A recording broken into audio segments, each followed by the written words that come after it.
उपनिषद video series में जो पहला उपनिषद हम कवर करने वाले हैं वो है ईश उपनिषद। ईश उपनिषद जो है वो शुक्ल यजुर्वेद के आखिरी चैप्टर में आता है और ये एक बहुत ही छोटा सा उपनिषद है। इसमें कुल मिला के 18 श्लोक हैं सिर्फ, पर ये एक बहुत ही इंपॉर्टेंट उपनिषद है। महात्मा गांधी इस उपनिषद से बहुत प्रभावित हुए थे। उन्होंने एक्चुअली कहा था कि अगर हिंदुओं के सारे ग्रंथ नष्ट हो जाएं और ईश उपनिषद भी नष्ट हो जाए और ईश उपनिषद का केवल पहला जो श्लोक है वो बचा रहे तो भी हिंदुइज्म बचा रहेगा। ये इतना इंपॉर्टेंट उपनिषद माना जाता है। तो चलिए देखते हैं कि ईश उपनिषद में क्या है।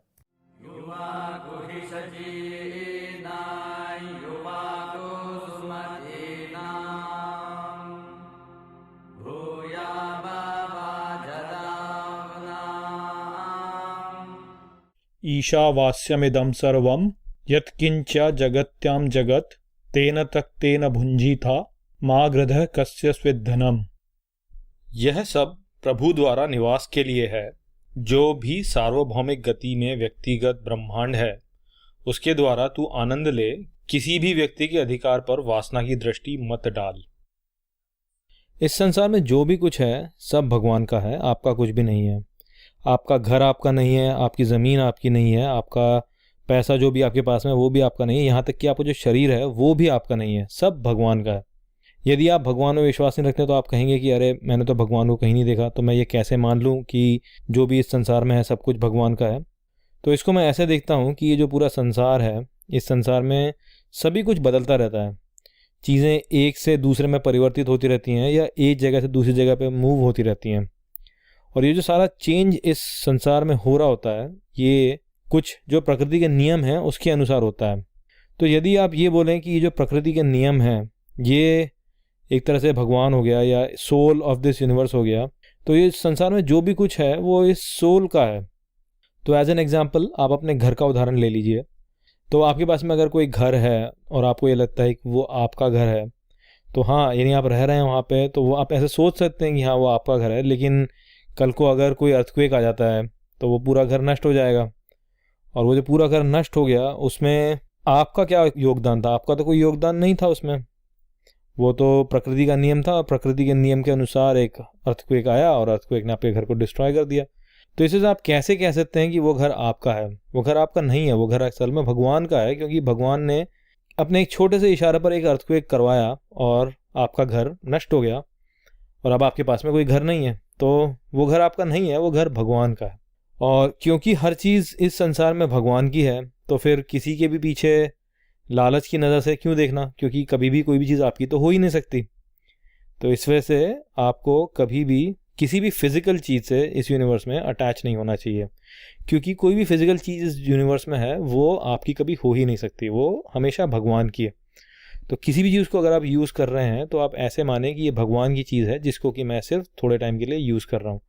और किसी भी इंसान की किसी भी और चीज़ को आप कवेट ना करें, यानी उस पर लालच की दृष्टि ना डालें, क्योंकि वो कभी भी आपकी भी नहीं हो सकती, ना जिसकी वो अभी है उसकी हो सकती है, वो किसी की भी नहीं हो सकती, वो केवल भगवान की है। कुर्वन्नेवेह कर्माणि जिजीविषे क्षतं समाह एवं त्योयि नान्यथेतोस्थि ना कर्मा लिप्यते नरे। इस संसार में सत्य का कर्म कर 100 साल जीने की इच्छा करनी चाहिए। इस प्रकार और अन्यथा नहीं, कर्म मनुष्य को बांधता नहीं है। अगर आप इस संसार में ऐसे काम करेंगे जहाँ पे कि आप किसी भी चीज़ के साथ में अटैच नहीं होते हैं और किसी भी चीज़ की आप तृष्णा नहीं रखते हैं अपने पास में, तभी आप इस संसार में फ्रीली काम कर पाएंगे। अन्यथा फ्रीली काम नहीं कर सकते, आप हमेशा इस संसार से बंधे रहेंगे। अब इंडियन फिलॉसफी में एक कॉन्सेप्ट है जिसको कहते हैं कि karmic law of cause and effect, जिसमें कि ये कहा जाता है कि अगर आप अच्छे कर्म करेंगे तो आपको जो उसका फल मिलेगा वो भी अच्छा होगा, और अगर आप बुरे कर्म करेंगे तो आपको जो उसका फल मिलेगा वो भी बुरा होगा। अब इंडियन फिलॉसफी में कार्मिक लॉ का एक और हायर प्रिंसिपल भी है। देखिए, जो भी कर्म हम करते हैं उसमें एक अच्छा पहलू भी होता है और उसका एक बुरा पहलू भी होता है। उदाहरण के लिए जैसे आप देखिए कि मैं अभी बोल रहा हूँ, तो मेरे बोलने से अच्छा क्या हो रहा है? अच्छा ये हो रहा है कि जो हमारी एंशिएंट विजडम है उसको मैं यहाँ पे सभी लोगों के साथ में शेयर कर रहा हूँ। पर इस प्रोसेस ऑफ स्पीकिंग में मैं और क्या कर रहा हूँ? मेरे मुंह में जो माइक्रोब्स हैं उनको मैं मार रहा हूँ। तो जैसा कि आप देख सकते हैं कि आपके लिए तो मैं एक अच्छा काम कर रहा हूँ कि आपके साथ में मैं हमारे पूर्वजों का जो ज्ञान है वो शेयर कर रहा हूँ, लेकिन माइक्रोब्स जो मेरे मुंह में है उनके लिए मैं बुरा काम कर रहा हूँ, क्योंकि मेरे बोलने की वजह से उनकी डेथ हो जाती है। तो ऐसे सिचुएशन में क्या होगा जब आप एक ऐसा कर्म करते हैं जिसमें कि अच्छा पहलू भी है उसका और बुरा पहलू भी है। और ये ध्यान रखिए कि सारे ही कर्मों के साथ में ऐसा होता है कि उनका अच्छा पहलू भी होता है और उनका बुरा पहलू भी होता है। तो ईशा उपनिषद के जो ऑथर हैं वो ये कहते हैं कि जब भी कभी आप एक कोई ऐसा कर्म करते हैं जिसमें कि आप उसके फल से अपने आप को अटैच नहीं करते हैं, यानी आपके अंदर उसके फल को पाने की कोई तृष्णा नहीं होती है, तो जो भी ये karmic law of cause and effect है वो न्यूट्रलाइज हो जाता है। यानी अगर आप उस केस में जो बुरा आपका काम का जो भी बुरा वाला एस्पेक्ट है वो नष्ट हो जाता है, तो आप पे पाप नहीं लगता है। तो इस तरह से अगर आप काम करेंगे जहाँ कि आप अपने सेल्फिश मोटिव से काम नहीं करते हैं, तो जो आपके काम करने का जो बुरा पहलू है वो ख़त्म हो जाता है और केवल अच्छा पहलू रहता है। तो इस वजह से आपको इस संसार में हमेशा ऐसे एक्ट करना चाहिए जिसमें कि आप जो भी अपना कर्म कर रहे हैं उसके फ्रूट्स से अपने आप को अटैच ना करें, तभी आप फ्री हो सकते हैं। और इसी वजह से उन्होंने कहा है कि जो कर्म है वो मनुष्य को बांधता नहीं है। असुर्या नाम ते लोका अंधेना तमसा व्रताः तांस्ते प्रेत्याभिगच्छन्ति ये के चात्म हनो जनः। सूर्य के बिना उनका संसार है और अंधे उदास में छा गया जहां लोग हत्या करते हैं उनकी आत्माओं की। इंग्लिश में एक टर्म होता है जिसको कहते हैं कि I will sell my soul for this, यानी मैं इस काम को या इस चीज़ को पाने के लिए अपनी आत्मा को भी बेच दूंगा। तो इसका मतलब क्या हुआ? इसका मतलब ये हुआ कि आप किसी चीज़ के पीछे इतने पागल हैं कि उसको पाने के लिए, उसको प्राप्त करने के लिए आप कोई भी गलत काम करने को तैयार होंगे। परंतु आपको ध्यान में रखना चाहिए, जैसे कि हमने पिछले 2 श्लोकों में बोला, कि इस संसार में कोई भी ऐसी मटीरियल चीज़ नहीं है जो कि कभी भी आपकी हो सकती है। तो अगर आपकी वो कभी हो नहीं सकती तो वो कभी आपको सेटिस्फाई भी नहीं कर सकती। तो इस वजह से जब भी आप कोई बुरा काम करके किसी चीज़ को प्राप्त करते हैं तो आपको उस समय उसे प्राप्त करने में तो बड़ा अच्छा लगता है, लेकिन बाद में आपका मन वैसे भी उससे भर जाएगा और उसका फ़ायदा तो आपको रहेगा नहीं, लेकिन उसके जो गंदे काम के जो आपको गंदे इफ़ेक्ट्स रहते हैं आपके पास में, यानी जो आपके कर्म का आप पे जो गंदा फल आएगा वो फिर भी आपके साथ में रह जाता है। तो इसका मतलब क्या हुआ कि जब भी कभी आप ऐसा कोई काम करते हैं जिसमें कि आप कुछ बुरा करते हैं तो आप हमेशा डार्कनेस में जाएंगे। तो जब भी कभी आप अपने सोल को सेल करके कुछ करते हैं तो आपको हमेशा उसका जो फल होगा वो हमेशा बुरा होगा, हमेशा डार्क होगा। तो वही इस श्लोक में बोला हुआ है। इसलिए कभी भी आप ऐसा कोई कर्म करें ही नहीं जिसमें कि आपको अपने आत्मा को बेचना पड़े। और देखिए, जब भी कभी हम कोई बुरा काम करते हैं वो हम अक्सर इस वजह से करते हैं क्योंकि हमें किसी चीज़ का लालच होता है। अगर हमारे अंदर लालच ही नहीं होगा तो हम क्यों कोई अनएथिकल काम करेंगे? हम कोई अनएथिकल काम करेंगे ही नहीं। अनेजदेकम मनसो जवियो नयनद देवा आपनुवन पूर्वम अर्षात तद धावतो न्यान अत्येति तिष्ठत तस्मिन् अपो मातरिश्वा दधाति। एक स्थिर वह जो मन से तेज है वह जहां तक देवता भी नहीं पहुंच सकते हैं, क्योंकि यह अग्रभाग में प्रगति करता है। वह एक खड़े खड़े धावकों से आगे निकल जाता है, उसमें सृष्टि का स्वामी पानी स्थापित करता है। तो यहाँ पे हमारी आत्मा का विवरण दिया जा रहा है ईशोपनिषद में।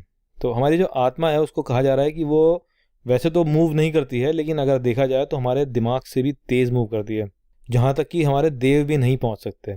तो इस श्लोक को पूरी तरह समझने के लिए हम पहले आत्मा को समझ लेते हैं। वैसे तो आत्मा को मैंने पिछले वीडियो में जो उपनिषद बताया उसमें समझाया था, लेकिन चलिए मैं यहाँ पे आपको फिर से समझा देता हूँ। तो आत्मा क्या है? आत्मा हमारा ट्रू एसेंस है, ट्रू एसेंस ऑफ बीइंग। यानी जो भी कोई हम एक्सपीरियंस करते हैं, वो जो एक्सपीरियंस करने वाला है, जो एक्सपीरियंस करने वाला एक्सपीरियंसर है हमारे अंदर, वो आत्मा है। तो ये थोड़ा सा कंफ्यूजिंग होता है, तो इसको ऐसे समझाया था मैंने कि इमेजिन कीजिए कि आप एक स्पेसशिप में बैठे हैं और आप स्पेसशिप से बाहर नहीं देख सकते हैं। और बाहर क्या है? बाहर कुछ कैमरेज लगे हुए हैं और वो कैमरे जो है वो बाहर की इमेज को आपके सामने एक कंप्यूटर स्क्रीन पर दिखाते हैं। तो अगर आप इस सिचुएशन को सोचें तो आप इसमें ऐसे देख लीजिए कि वो जो स्पेसशिप है उसको तो आप समझ लीजिए अपनी पूरी बॉडी, अपना स्थूल शरीर जो हो गया वो समझ लीजिए, और जो कैमरा है उसको आप समझ लीजिए अपनी आँखें, और जो आपके स्पेसशिप के अंदर जो कंप्यूटर है उसको आप अपना दिमाग मान लीजिए। तो बाहर से जो भी कैमरा से जो भी इमेज आ रही है वो सीधे आपके कंप्यूटर में आ रही है, यानी आपके दिमाग में आ रही है, और दिमाग के अंदर सॉफ्टवेयर है। तो वो सॉफ्टवेयर जो है वो हो गया आपका इंटेलेक्ट, वो चीज़ है जो कि इंटरप्रेट करता है उसको। लेकिन उस पिक्चर को देखने वाला कौन है? उस पिक्चर को देखने वाले तो आप हैं। ना तो कंप्यूटर देख रहा है, ना सॉफ्टवेयर देख रहा है, ना कैमरा देख रहा है, ना स्पेसशिप देख रहा है। वो तो केवल टूल्स हो गए हैं। उसको देखने वाले कौन है? आप हैं। तो जो आप उस स्पेसशिप के अंदर बैठे हैं वो आत्मा है। अब इसके बारे में सोचिए कि जो ऑब्जर्वर आपके अंदर है वो क्या कभी चेंज होता है? नहीं, वो कभी चेंज नहीं होता। बचपन से लेके बुढ़ापे तक आपके अंदर का जो ऑब्जर्वर वो हमेशा वैसा ही रहता है। जैसे जैसे आप लाइफ में आगे बढ़ते जाते हैं आपकी बॉडी में सब कुछ चेंज होता रहता है। आपकी बॉडी बूढ़ी हो जाती है, आपका दिमाग स्लो हो जाता है, आपका इंटेलेक्ट जो होता है वो भी चेंज हो जाता है। बच्चे का इंटेलेक्ट जो हो गया या बड़े का इंटेलेक्ट हो गया, बूढ़े का इंटेलेक्ट हो गया, वो डिफरेंट होता है हर किसी का। पर जो ऑब्जर्वर वो है इनसाइड आपके, जो आपके अंदर का जो ऑब्जर्वर है वो तो कभी चेंज नहीं होता। वो तो हमेशा वैसा का वैसा ही रहता है। जो बचपन में आपको जो अपना लगता था कि मैं जो ऑब्जर्व कर रहा हूँ, और जो अभी आप ऑब्जर्व कर रहे हैं, जो आप बुढ़ापे में ऑब्जर्व करेंगे या कभी भी ऑब्जर्व करते हैं, वो ऑब्जर्वर कभी चेंज नहीं होता है। ये बिल्कुल वैसे ही हो गया जैसे कि आप अगर स्पेसशिप को देखें तो आपका स्पेसशिप जो है वो ख़राब होता जाता है, या आपका कंप्यूटर जो है वो पुराना हो सकता है, या उसका जो हार्डवेयर है वो पुराना हो सकता है, कैमरा जो है वो पुराने हो जाते हैं और वो काम करना बंद कर देते हैं, और जो आपका सॉफ्टवेयर है उसे भी अपग्रेड किया जा सकता है, इधर से उधर चेंज किया जा सकता है। लेकिन आप तो चेंज नहीं होते हैं। तो जो आप वो ऑब्जर्वर है वो हमेशा सेम रहते हैं। तो यहाँ पे इस चीज़ का जो है विवरण दिया हुआ है कि जो वो हमारा आत्मा है, जो हमारी आत्मा है वो अनमूविंग है। वो कभी इधर से उधर मूव नहीं करती, वो हमेशा स्थिर रहती है, एक जैसी रहती है, वो कभी चेंज नहीं होती है। और वो जो होती है वो हमारे दिमाग से ऊपर होती है। इस वजह से कहते हैं कि it's faster than the mind. वो हमारे दिमाग से भी ज़्यादा तेज चलती है, क्योंकि वो हमारे दिमाग, जो हमारा ब्रेन है, उससे एक लेवल ऊपर है। इसी वजह से हमारा दिमाग होगा वो पूरी तरह से यूजलेस होगा अगर हमारे पास सोल नहीं है। वो बिल्कुल ऐसे ही हो गया जैसे आपका जो स्पेसशिप है, अगर उस स्पेसशिप के अंदर ऑब्जर्वर नहीं है तो फिर उस स्पेसशिप का क्या फ़ायदा? कोई ऑब्जर्वर तो है नहीं उसके अंदर। तो इस वजह से फिर वो स्पेसशिप तो बेकार हो गया, जड़ है वो स्पेसशिप, उसका कोई मतलब नहीं रह गया। सेम चीज़ यहाँ पे है कि जो हमारा दिमाग है वो यूजलेस है। हमारे सोल को होना पड़ेगा, हमारे आत्मा को अंदर होना पड़ेगा, तभी हमारा दिमाग किसी काम का आएगा। अदरवाइज तो हम सिर्फ ज़ॉम्बीज हो गए, फिर तो जैसे मूवीज में ज़ॉम्बीज दिखाते हैं वो हो गए। इसी वजह से ऑथर कहता है कि जो सोल है उसके बिना लाइफ एग्जिस्ट नहीं कर सकती, यानी आत्मा के बिना कभी भी लाइफ एग्जिस्ट नहीं कर सकती। ये आत्मा ही है जो कि हमें चेतना देती है, जिसकी वजह से लाइफ एग्जिस्ट करती है। तदेजति तन्नैजति तद्दूरे तद्वंतिके तदंतरस्य सर्वस्य तदु सर्वस्यस्य बाह्यतः। वह चलता है और वह नहीं चलता है, वह दूर है और वही है पास में, वह संपूर्ण के भीतर है और वह संपूर्ण के बाहर भी है। हिंदू फिलॉसफी में कहा जाता है कि जो हमारी आत्मा है वो अमर है, वो कभी बदलती नहीं है।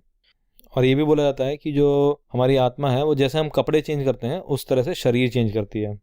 और जैसे जैसे हमारा शरीर बूढ़ा होता जाता है और हम मर जाते हैं, फिर हमारी आत्मा जाती है, फिर से जन्म लेती है इन अ न्यू बॉडी।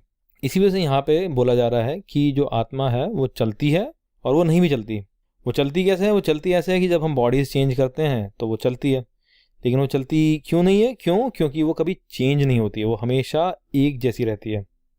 और ये जो आत्मा है सबके अंदर है। जो भी कोई ऐसे प्राणी हैं जो कि चेतन हैं, जिनको की चेतना है, कॉन्शियस हैं, जो उनके सबके अंदर आत्मा होती है। परंतु हम सब लोग जो हैं वो हमेशा अपनी जो जीवन व्यतीत करते हैं वो ऐसे व्यतीत करते हैं जहाँ पे कि हमें अपने आत्मा का बोध ही नहीं होता। इसी वजह से कहा गया है कि जो आत्मा है वो हमारे पास होती है लेकिन फिर भी हमसे दूर है। तो जो आत्मा है वो सबके अंदर है और वो जो है वो सब में है। तो इस वजह से उसे कहा जाता है कि वो हमारे अंदर है लेकिन वो हमारे बाहर भी है, क्योंकि वो सब में है। यस्तु सर्वाणि भूतानि आत्मन्येवान्युपश्यति सर्वभूतेषु चात्मानं ततो न विजुगुप्सते। वह जो हर जगह सभी अस्तित्वों को और सभी में स्वयं को देखता है, इसके पश्चात किसी प्रकार से सिकुड़ता नहीं है। ईशोपनिषद का ये जो श्लोक है ये सबसे ज़्यादा पॉपुलर श्लोक है इस समय। बहुत सारी वेस्टर्न बुक्स में भी इस श्लोक को बोला जाता है और ये जो श्लोक है ये बहुत पॉपुलर है इस समय पे। तो चलिए इसको समझने की कोशिश करते हैं इसमें क्या बोला गया है।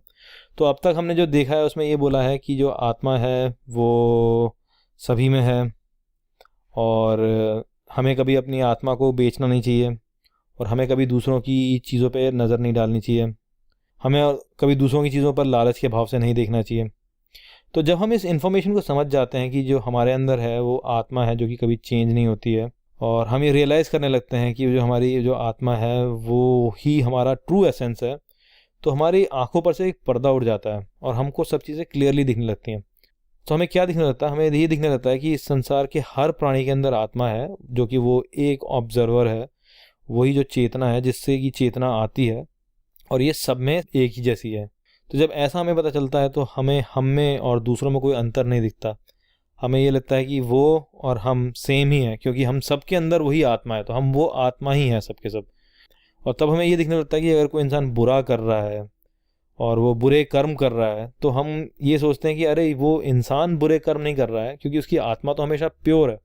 वो इंसान बुरे कर्म उसके दिमाग और उसकी शरीर की वजह से कर रहा है, क्योंकि उसका दिमाग जो है वो पॉल्यूट हो गया है और वो अज्ञान है, वो अपनी असली नेचर से अनभिज्ञ है। तो इस वजह से वो इस तरह के काम कर रहा है। उसका जो सोल है, उसकी जो आत्मा है, वो हमेशा प्योर है, और एक बार वो ये रियलाइज़ कर लेगा कि वो उसकी आत्मा है, तो वो अपने आप ठीक हो जाएगा। और इस वजह से हमको जो है उस इंसान पर गुस्सा ना आने की बजाय तरस आता है, क्योंकि हमें लगता है कि जो भी काम वो इंसान गलत काम जो कर रहा है वो आउट ऑफ इग्नोरेंस कर रहा है, आउट ऑफ अज्ञान कर रहा है, वो अज्ञानता की वजह से कर रहा है। और जिस तरह की भी काम वो कर रहा है, बुरे कर्म, उससे जो नुकसान होने वाला है वो उसी को होने वाला है, वही सफ़र करने वाला है। हम कभी सफ़र करने वाले हैं नहीं। क्यों? क्योंकि हम सब आत्मा है, और आत्मा जो है उसको किसी भी चीज़ की ज़रूरत नहीं है। आत्मा स्टेबल है, अपने आप में स्ट्रांग है, सिर्फ बॉडी है जिसको कि चाहिए होता है कुछ। तो इस तरह का जो रियलाइजेशन जब हमें होता है तो हम बहुत ही काम हो जाते हैं और डिटैच हो जाते हैं, और हमको शक्ति मिलती है इस संसार के चैलेंजेस को फेस करने में। जो कि आप कुछ भी कर लें वो आपके पास में आने ही हैं, चैलेंजेस तो आपके लाइफ में आएंगे ही। अगर आप जिंदा हैं तो चैलेंजेस तो रहेंगे ही। तो इन सब चैलेंजेस से जूझने की शक्ति हमें मिलती है जब हम ये रियलाइज़ कर लेते हैं कि हम वो आत्मा है, ना कि ये शरीर और ये बॉडी या ये दिमाग। और आत्मा जो है उसको किसी चीज़ की ज़रूरत नहीं है, वो अपने आप में सेल्फ सफिशिएंट है, वो अपने आप में परफेक्ट है, उसको कुछ नहीं चाहिए। यस्मिन् सर्वाणि भूतानि आत्मैवाभूत विज्ञानतः तत्र को मोह कक्षों का एकत्वम अनुपश्यतः। वह जिसमें वह आत्म अस्तित्व है, जो स्वयं अस्तित्व बन गया है, उसे उत्तम ज्ञान है। वह कैसे बहक जाएगा, उसे कैसे दुख होगा जो सर्वत्र एकता देखता है। तो जब हमें रियलाइज़ होता है कि हम ये बॉडी नहीं है, हम अपना शरीर नहीं है, बल्कि हम वो चेतना है जो कि सभी में है और वो कभी चेंज नहीं होती है, तो इस ज्ञान को सबसे बड़ा ज्ञान बोला गया है ईश उपनिषद में। तो हमें ये समझना चाहिए कि इस संसार में सब कुछ चेंज हो रहा है, जो भी फिजिकल है वो हर चीज़ चेंज हो रही है विद टाइम। आपके पास में अगर बहुत धन है, संपत्ति है, या आपके पास में बहुत रुतबा है, या आपका जो बॉडी है वो बहुत ही हेल्दी है, तो वो सब एज ए टाइम सब नष्ट होता चला जाएगा। आपकी वेल्थ जो है, आपका रेप्यूटेशन है, वो सब जो है वो धीरे धीरे ख़त्म हो जाएगा, और उनके ऊपर कभी भी आपका पूरा कंट्रोल नहीं है। ये सारी चीज़ें जो हैं ये असल में भगवान की हैं, और जब भगवान ने चाहा तब वो आपसे वो वापस ले सकता है। तो आपको ये कभी नहीं सोचना चाहिए कि ये सब चीज़ें मेरी हैं, आपको ये सोचना चाहिए कि ये सब चीज़ें मैंने भगवान से किराए पे ले रखी हैं। आपकी वेल्थ कभी भी किसी भी इकोनॉमिक रेसेशन में जा सकती है, आपका एक्सीडेंट हो जाए तो आपकी पूरी बॉडी म्यूटिलेट हो सकती है, लोगों की गलतफहमी से आपका रेपुटेशन भी पूरी तरह से नष्ट हो सकता है। तो आपको समझना चाहिए कि ये सब चीज़ें जो है आपके कंट्रोल से बाहर हैं, तो इस वजह से कभी भी आपको इनसे एसोसिएट ही नहीं करना चाहिए, क्योंकि ये चीज़ें कभी आपकी हैं ही नहीं। आप ना तो आपकी संपत्ति है, ना आपकी रेपुटेशन है, आपकी बॉडी नहीं है, आप कुछ नहीं है। आप क्या हैं? आप केवल वो चेतना है, आप वो एक आत्मा है बेसिकली। तो जो इंसान ये रियलाइज़ कर लेता है वो काम हो जाता है और डिटैच्ड हो जाता है। उसको अब इस संसार के इस मोह माया में कोई इंटरेस्ट नहीं रहता, वो उन सब चीज़ों से ऊपर उठ जाता है। उसको ना कोई पूर्वाग्रह रहते हैं, ना उसको कोई प्रेजुडिसेस रहते हैं। जब हमारे प्रेजुडिसेस और हमारे पूर्वाग्रह जो हैं वो ख़त्म हो जाते हैं, तो हमें जो संसार होता है वो अपनी सही स्थिति में दिखाई देता है। क्योंकि ये जिस तरह की भी चीज़ें होती हैं, जो प्रेजुडिसेस हैं या प्रीकॉन्सेप्शंस हैं, वो हमारे आंखों के सामने एक पर्दा डाल देते हैं, जिससे कि हमें जो संसार होता है वो सही से दिखता नहीं है। लेकिन अगर आप इस ज्ञान को रियलाइज़ कर लें तो ये जो भी चीज़ें हैं ये जो पर्दा है आपकी आंखों के सामने से उठ जाएगा, और आपको जो संसार है उसका सही फॉर्म दिखने लगेगा। तो वैसी सिचुएशन में एक्चुअली फिर यही होता है कि हमको हमारे में और दूसरे में कोई अंतर नहीं दिखता। ऐसे केस में हमें ना तो एनवी फील होगी, ना जेलसी फील होगी, ना हेट्रेड फील होगी किसी की तरफ से। हमारे सारे नेगेटिव इमोशंस ख़त्म हो जाते हैं और हमें जो है इस संसार की सारे के सारे दुखों से मुक्ति मिल जाती है। सपर्यगक चुक्रम कायम वर्णम अस्नाविरम शुद्धम अपाप विधम कविर मनीषी परिभु स्वयंभुर याथा तथ्यथोर्थान व्यदधा शाश्वतिभ्यः समाभ्यः। यह वह है जो बहुत दूर गया है, वह जो उज्ज्वल है, अशरीरी, निष्कलंक, पाप मुक्त, शुद्ध, दृष्टा, विचारक, एक जो हर जगह बन जाता है। उस स्व अस्तित्व ने वस्तुओं की व्यवस्था उत्तमता से की है, उनकी प्रकृति के अनुसार वर्ष अर्धवृत्ताकार से। क्योंकि हमारी जो आत्मा है वो किसी भी फिजिकल ऑब्जेक्ट से एसोसिएटेड नहीं है, इस वजह से वो हमेशा परफेक्ट है। सारे के सारे जो भी दोष होते हैं वो इस प्रकृति में होते हैं, और जो हमारी आत्मा है वो इस प्रकृति के परे है। तो इस वजह से हमारी आत्मा है वो एकदम परफेक्ट है, उसके अंदर कोई दोष नहीं है, सारे दोष प्रकृति के अंदर है। जो हमारी आत्मा है वो हमेशा आनंद में रहती है, वो हमेशा परफेक्ट है, और वो हमेशा इस संसार की जितनी भी बुरी चीज़ें हैं उनसे मुक्त है, और वो कभी बदलती नहीं है, वो हमेशा सेम रहती है। जब हम स्वयं को अपनी आत्मा से एसोसिएट करते हैं, ना कि अपनी बॉडी से, तो हम बिल्कुल अपनी आत्मा जैसी हो जाते हैं, एकदम शांत, आनंदमयी और एकदम परफेक्ट। और ये जो आत्मा है ये तो सभी जगह है, सब में है, इस वजह से सभी जगह है, और इसी वजह से ये सब चीज़ों को इल्यूमिनेट करती है। और जो हमारी चेतना है वही एक्चुअली सब कुछ है हमारे लिए, क्योंकि वही एक चीज़ है जो कि हमें इस संसार का बोध कराती है। अगर ऐसा नहीं है तो कोई संसार ही नहीं है।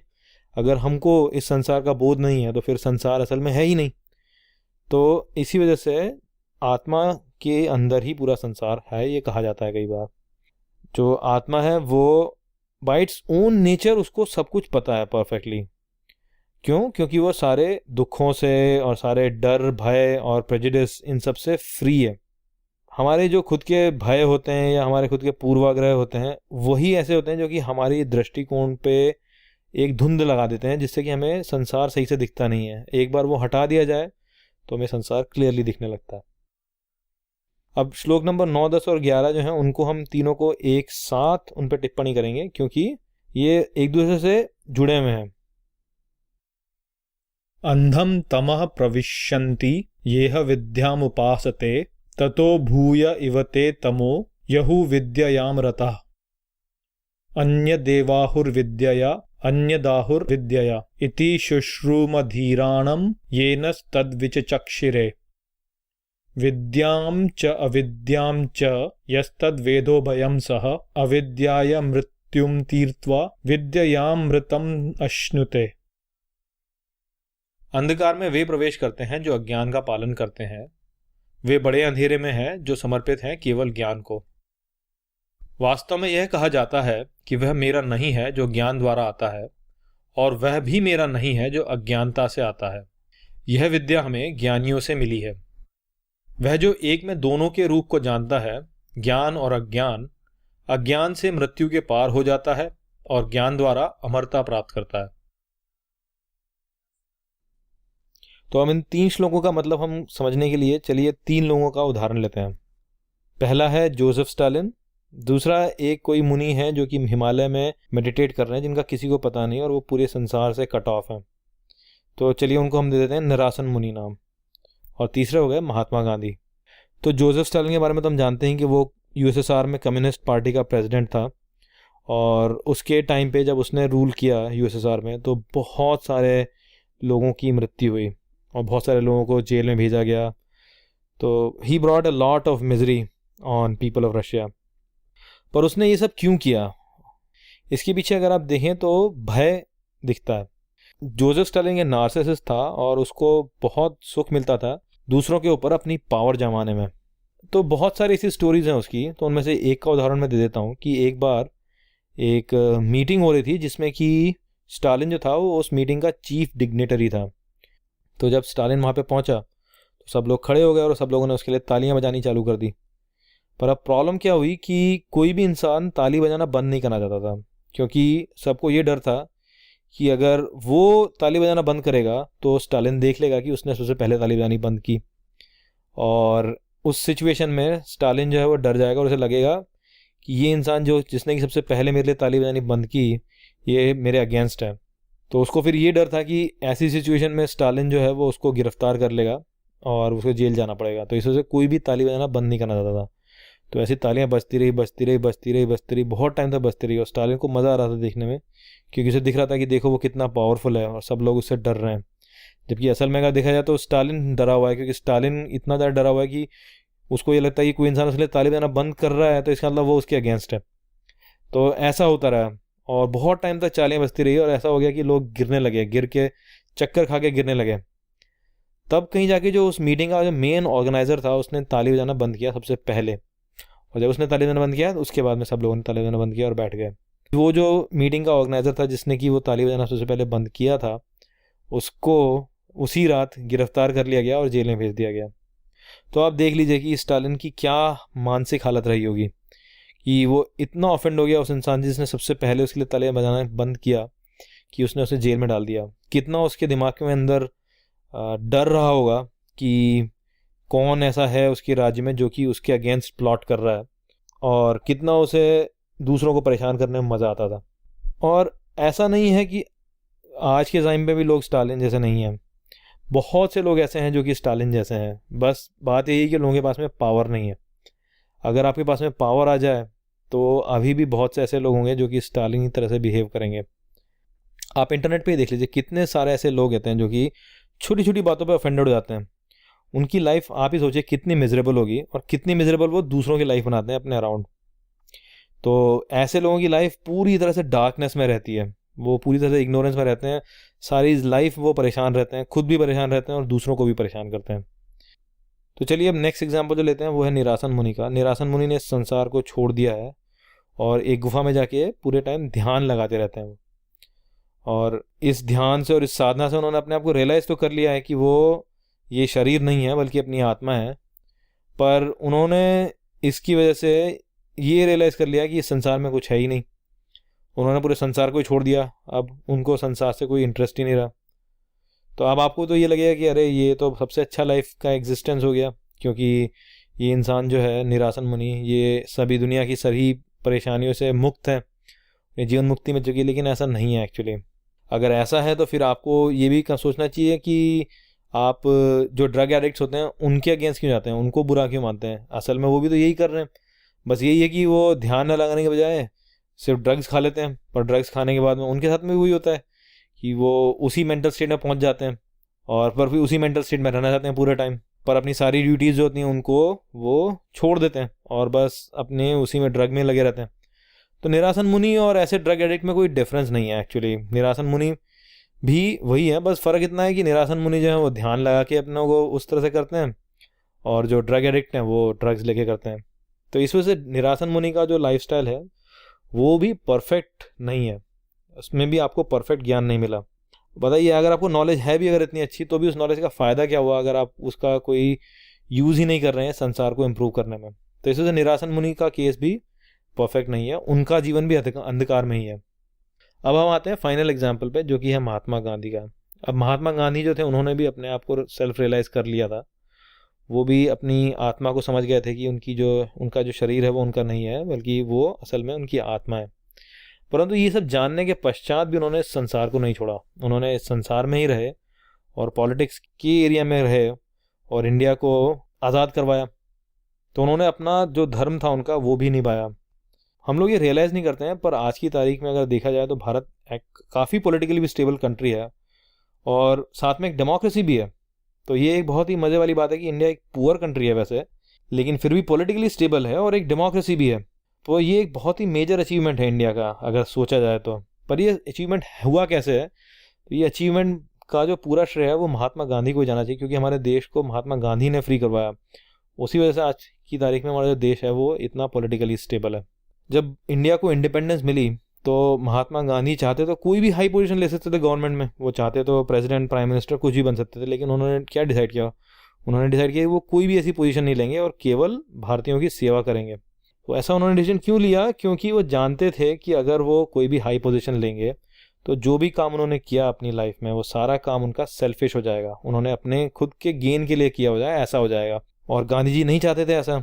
गांधी जी को पूरा विश्वास था पंडित नेहरू और सरदार पटेल पे, इसी वजह से उन्होंने सारी रिस्पॉन्सिबिलिटी उनके हाथ छोड़कर खुद को केवल अपने लोगों की सेवा में लगाया। तो इस तरह से उन्होंने जो है अपने देश को तो आज़ाद करवाया, लेकिन उसको उन्होंने कभी अपना पर्सनल गेन नहीं माना। जिसको कि वो कहते थे निष्काम कर्म। तो ईशोपनिषद ये कहता है कि जिनको ये ज्ञान हो जाता है कि वो आत्मा है और वो फिर भी इस संसार में रहते हैं और अपनी ड्यूटीज़ को परफॉर्म करते हैं और अपना कर्म करते हैं बिना अटैचमेंट के, वही हैं जो कि इस परफेक्शन को अटेन कर सकते हैं। जोसेफ स्टालिन जैसे तो बिल्कुल ही नहीं कर सकते, जो कि इस संसार में घुसे हुए हैं और इनकी इतनी हाई ईगो है और उनको इतना नार्सिसिस्टिक उनका बिहेवियर है, वो नहीं कर सकते।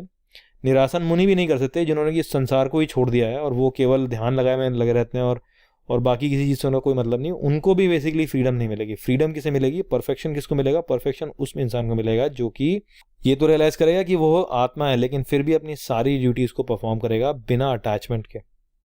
चलिए अब 12, 13 और 14 को भी साथ में करते हैं, क्योंकि ये भी इसी तरह से एसोसिएटेड है।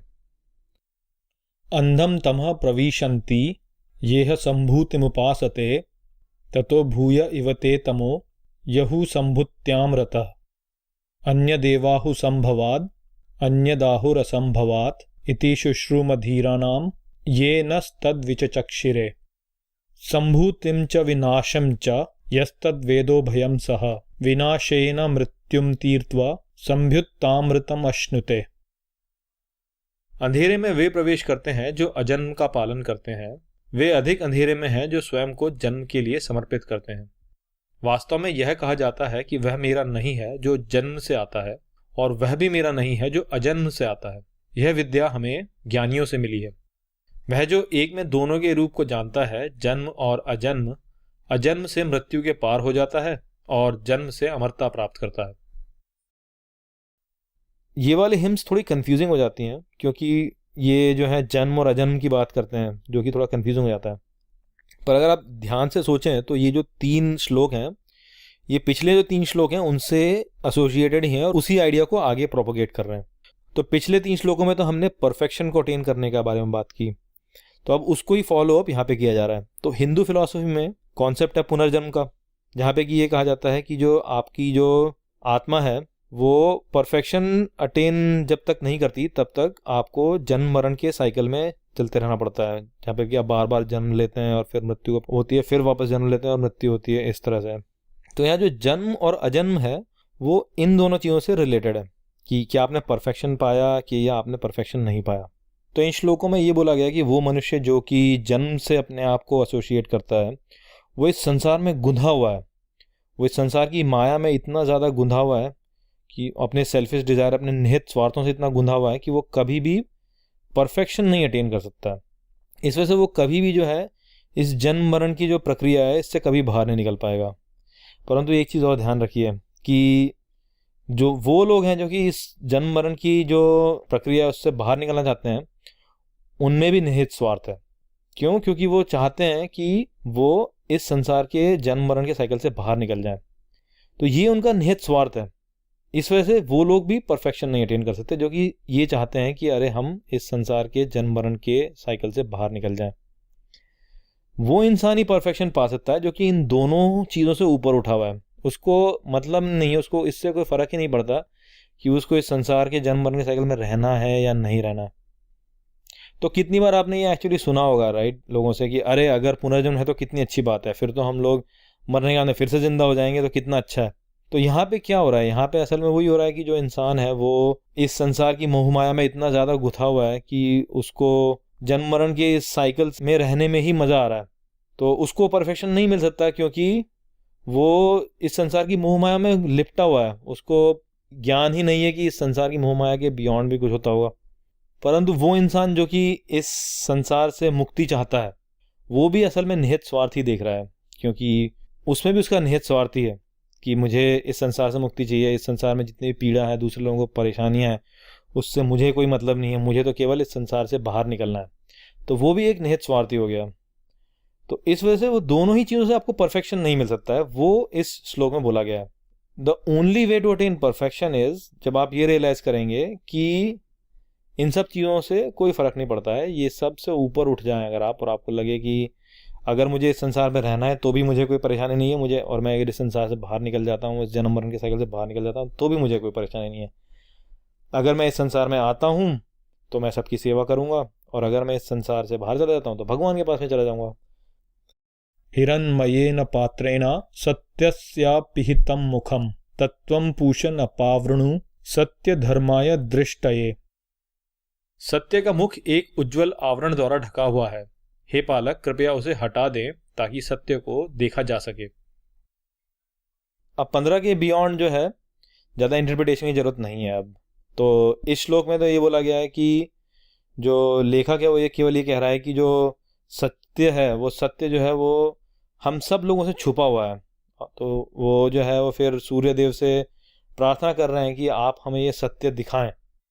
पूषण नेकर से यम सूर्य प्राजापत्य व्यूह रश्मिन समूह तेजो यत्ते रूपम कल्याण तमम तत्ते पश्यामि योऽसौ असौ पुरुषः सोहमस्मि।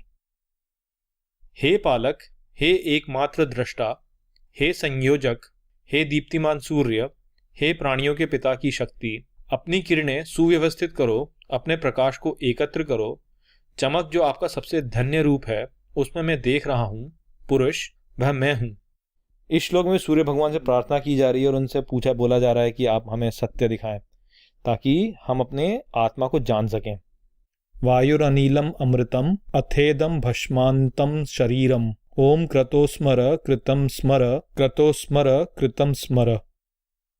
वस्तुओं की श्वास एक अमर जीवन है, परंतु इस देह का अंत राख है। ओम है इच्छा शक्ति, स्मरण करो जो था, स्मरण करो। हे इच्छा शक्ति, स्मरण करो जो था, स्मरण करो। यहाँ पे आप रियलाइज कीजिए कि हमारा जो नश्वर जीवन है वो कितना छोटा है अगर हम इस पूरे कॉस्मिक टाइम स्केल से कंपेयर करें। तो यहाँ पे लेखक हैं वो इसी चीज़ को रेफर कर रहे हैं कि जो हमारा नश्वर जीवन है उसकी कोई वैल्यू नहीं है। वो इस पूरे कॉस्मिक टाइम स्केल से अगर देखा जाए तो उसकी कोई वैल्यू नहीं है। और फिर वो प्रार्थना कर रहे हैं कि कृपया हमें अपनी पिछली जिंदगियों का बोध कराएं ताकि हम अपनी लाइफ को सही पर्सपेक्टिव में रख पाए। अग्ने नय सुपथा राये अस्मान विश्वानि देव वयुनानि विद्वान युयोध्य अस्मज्जुहुराणम एनो भूयिष्ठाम ते नम उक्तिम विधेमा। हे अग्निदेव, सभी वस्तुओं के ज्ञाता जो प्रकट है, हमें कल्याण का मार्ग दिखाओ और दूर करो हमसे पाप का आकर्षण। हम आपको प्रस्तुत करते हैं पूर्ण परवशता। तो इस आखिरी श्लोक में ज़्यादा कुछ इंटरप्रेट करने को नहीं है। अग्नि देव की पूजा की जा रही है और प्रार्थना की जा रही है अग्निदेव से कि हमारी सहायता करें ताकि हम सत्य के मार्ग से भटके नहीं। तो ये था ईश उपनिषद। ईश उपनिषद जो है उसमें आत्मन पर ज़्यादा जोर दिया गया है और इसी वजह से ये उपनिषद जो है अद्वैत और द्वैत दोनों में ही काफ़ी रेलेवेंट है। तो आशा करता हूँ कि जो इंटरप्रिटेशन मैंने इस वीडियो में इस उपनिषद के बारे में दिया वो आपको पसंद आया। यदि आपको इसके बारे में कुछ भी ऐड करना है या आपका कोई और खुद का कोई कमेंट है तो प्लीज़ कमेंट में लिखें। मेरे को बहुत अच्छा लगेगा आपका पॉइंट ऑफ व्यू जानने में। तो इसी के साथ मैं ये वीडियो समाप्त करता हूँ और इस वीडियो सीरीज़ में जो अगला उपनिषद हम कवर करने वाले हैं वो मेरा फेवरेट उपनिषद है और वो है कथा उपनिषद।